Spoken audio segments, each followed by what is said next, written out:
Hey everybody, Ryan here at Etrailer.com.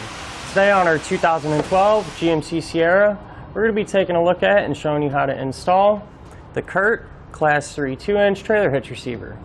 Now, one of my favorite things about this hitch is the way it looks, and that's kind of what sets it apart from some of the other hitches on the market too. I really like how our safety chain openings are sloped down, and in my opinion, it just gives it kind of a neat look. One of the other things that separates this hitch from any of the others is it has a really heavy-duty weight capacity.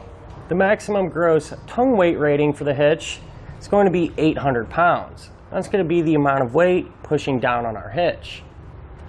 For the maximum gross trailer weight rating, that's going to be 8,000 pounds. So the amount of weight that's pulling on our hitch. That'll be the weight of your trailer plus anything you might have on it. Now, this can be used with the weight distribution system, which is a separate component, but if you choose to use that, your weight capacities do increase. The maximum tongue weight rating goes up to 1,200 pounds, and the maximum gross trailer weight rating goes up to 12,000 pounds. Now, it is always a good idea to check with your truck's owner's manual to make sure your GMC can pull that much weight. Now, this is a Class 3 hitch, so it's going to have that 2-inch by 2-inch receiver tube opening. It's going to have a reinforced collar for extra strength. It is going to have the standard 5/8 size pinhole.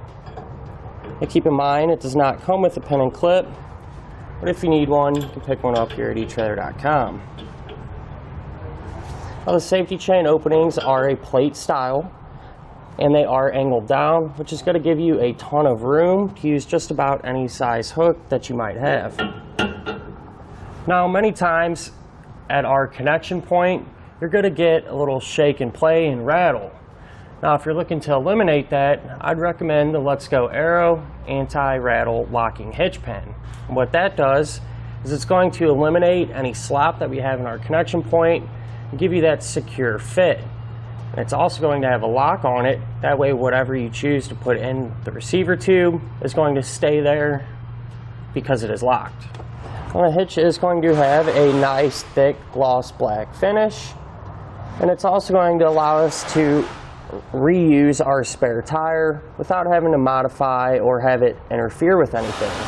Now I'm going to give you a couple of measurements. These are going to help you when determining which hitch mounted accessories to use. From the ground to the top inside edge of the receiver tube opening, it's about 18 inches. You're going to use that measurement to figure out whether you need to get a ball mount with either a drop or a rise. From the center of the hitch pinhole to the edge of our rear bumper, it's about 3 inches. And that's going to help you when figuring out if any folding accessories you might have can be stored in the upright position without making contact with our bumper. Now, the hitch is going to be a straightforward installation. And speaking of which, let's go ahead and do it together now. To begin our installation, I went ahead and removed our spare tire and set it off to the side. Now, on the bottom of our frame rail here, along this area, if you have any factory hardware in place, you're going to want to go ahead and remove that.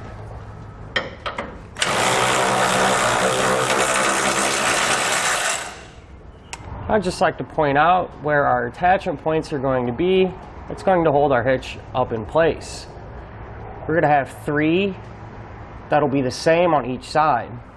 One will be here, one will be here, and the other one will be back here by this large hole. Now, one of the things I like to do with these attachment points closest to the back bumper, since they are threaded, I like to clean those threads out. So to do that, I sprayed it with some penetrating oil, and I use a toothbrush.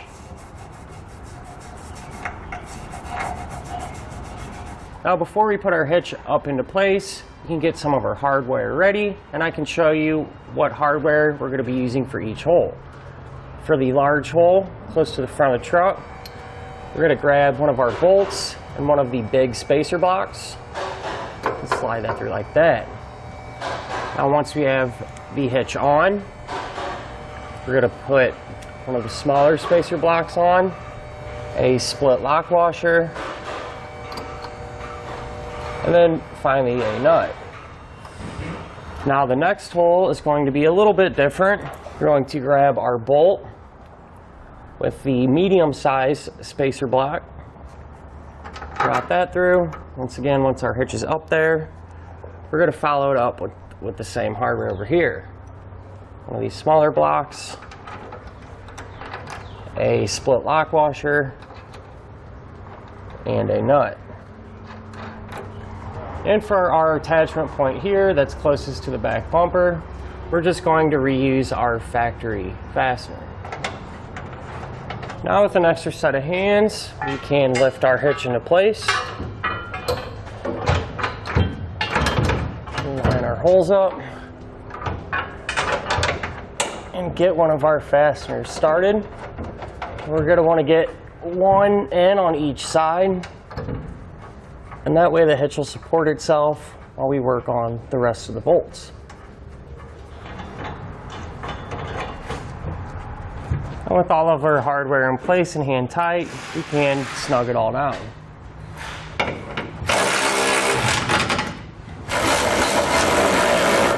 Now with all the hardware ran down, we can now use a torque wrench to tighten it to the proper torque setting.